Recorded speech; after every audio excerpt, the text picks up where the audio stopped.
नमस्कार मित्रों, आप देख रहे हैं द आयुर्वेदा पथ।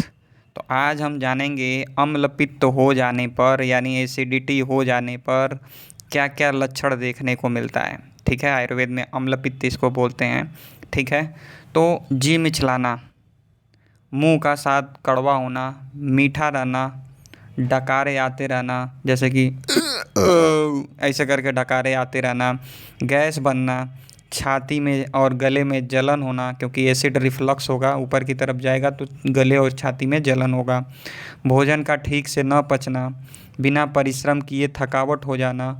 थकावट क्यों हो जाएगा? क्योंकि अम्ल पित्त रोग हो जाता है तो शरीर में जान नहीं रहती है। ठीक है, भोजन जो होता है वो रस, रक्त, मांस, अस्थि, मज्जा, वीर्य ये सब अच्छे से नहीं बन पाता है, विकृति हो जाता है लंबे समय तक यदि ये बना रहे तो।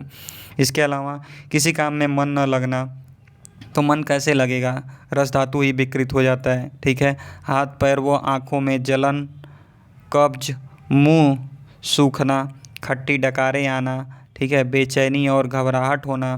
ठीक है, अम्ल पित्त में अक्सर देखा जाए तो बॉडी में जो अग्नि तत्व है वो बढ़ जाता है। ठीक है, और अग्नि तत्व बढ़ने की वजह से वो कफ तत्व को सुखा देता है।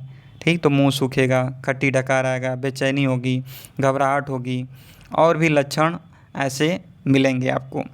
इस रोग में कभी कभार पतला दस्त भी होता है। ठीक है, क्योंकि जब एसिडिटी हद से ज़्यादा हो जाती है या फिर बॉडी में पित्त बहुत ज़्यादा बढ़ जाता है तो बॉडी अपने आप को बैलेंस करने के लिए विरेचन करती है, यानी पतले दस्त के रूप में वो पित्त को निकालती है। ठीक है, और जब ऐसा केस हो ना तो इस केस में कभी भी ऐसा भोजन नहीं करना चाहिए जो कि गर्म भोजन हो। गर्म का मतलब जिसकी तासीर गर्म हो, जिसमें अग्नि तत्व हो, ऐसा भोजन कभी नहीं करना चाहिए, नहीं तो फिर वो वही होगा कि वो बीमारी को और बढ़ा देगा। अतिसार के भी लक्षण देखने को मिलते हैं। पेट बार बार मतलब पित्त निकलने के लिए विरेचन प्रक्रिया बॉडी कर रही होती है। ठीक, तो यह रोगी की पाचन क्रिया को तहस नहस कर देता है। ठीक है, क्योंकि देखिए पेट में हमारा क्लेदक कफ होता है। ठीक है, और क्लेदक कफ होता है, पाचक पित्त होता है। तो पाचक पित्त जब बहुत ज़्यादा बढ़ जाएगा तो क्लेदक कफ को डिस्टर्ब कर देगा, मतलब तो पाचन क्रिया बहुत ज़्यादा विकृत हो जाती है। आगे चल करके फिर लीवर बढ़ना, हाथों में सूजन होना, लीवर में सूजन होना, ये सारी दिक्कतें मिलेंगी। ठीक है, तो ये अम्ल पित्त हो जाने पर ऐसी ऐसी घटनाएं आपको देखने को मिलेंगी। आमाशय में वेदना होना, जलन होना, क्षोभ बना रहना, किसी भी चीज़ को खा पी लेने पर किसी चीज़ खा पी लेने अथवा सोडा बाइकार्ब का प्रयोग करने से थोड़ी देर के लिए शांति मिलेगी, किंतु थोड़ी देर बाद पुनः वो शिकायतें प्रारंभ हो जाएंगी। तो शॉर्ट टर्म सॉल्यूशन नहीं देखना है इसको अच्छे तरीके से इसका समाधान देखना है, अपने रूटीन को देखना है कि हम क्या गलतियाँ कर रहे हैं। और दरअसल बहुत बार देखा गया है कि हमारा कर्म, हमारा जो काम होता है वो भी इसको प्रभावित करता है। क्योंकि आप ऊपर देखेंगे तो ऊपर इसमें दिया हुआ है कि क्रोध, ठीक है, ऊपर दिया हुआ है क्रोध, शोक, चिंता, भय, परिश्रम, उपवास। ठीक है, यानी जो क्रोध करता है, जो बहुत ज़्यादा चिंता करता है, बहुत ज़्यादा शोक करता है, बहुत ज़्यादा डरा हुआ है, बहुत ज़्यादा परिश्रम करता है। ठीक, और जले भुने पदार्थों का सेवन करता है, स्त्री संभोग बहुत ज़्यादा करता है, अत्यधिक पैदल चलता है, खट्टे, कड़वे, नमकीन, तीखे, गरम, हल्के, और वही दाह कारक मैंने बोला ना कि गर्म तासीर वाली चीज़ें, सरसों, अलसी, तिल, कुल्थी आदि दालों का, साग, गोधा, मछली, बकरी, भेड़ आदि का मांसाहार करने, दही, मट्ठा, पनीर, दही का पानी, कांजी, मंदिरा का सेवन, धूम्रपान, खट्टे फल व अन्य खट्टे पदार्थों के सेवन से पित्त कुपित होता है। ठीक, यानी हमारे शरीर में अग्नि जो तत्व है वो, इसका बैलेंस जो है वो बिगड़ जाता है। तो आजकल ये सबसे ज़्यादा प्रभावित कर रहा है लोगों को, क्योंकि उनकी लाइफ स्टाइल बिगड़ रही है, उनका काम का शेड्यूल बिगड़ रहा है, इतना ज़्यादा तनाव, प्रेशर, जिसकी वजह से उनका पित्त डिस्टर्ब हो जाता है और पाचन क्रिया जो होती है वो हमेशा ही बिगड़ी हुई रहती है।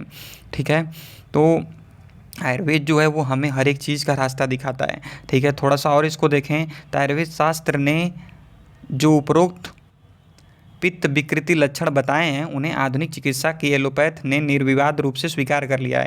यानी जो एलोपैथ है वो इसको स्वीकार कर लेगा, और भाई क्यों नहीं स्वीकार करेगा? हमारे ऋषि मुनियों का ज्ञान है, हमारे देवताओं का दिया हुआ ज्ञान है, तो यहीं से सब कुछ उत्पन्न हुआ है। ठीक है, तो क्या स्वीकार किया है कि चिंता, शोक, भय, तनाव, मानसिक श्रम, गरिष्ठ भोजन, खटाई युक्त भोजन, यानी वही कि चिंता ज़्यादा करेंगे तो हमारा वायु का रुक्ष गुण बढ़ेगा, ठीक है, और वो मतलब फिर दिक्कत करेगा।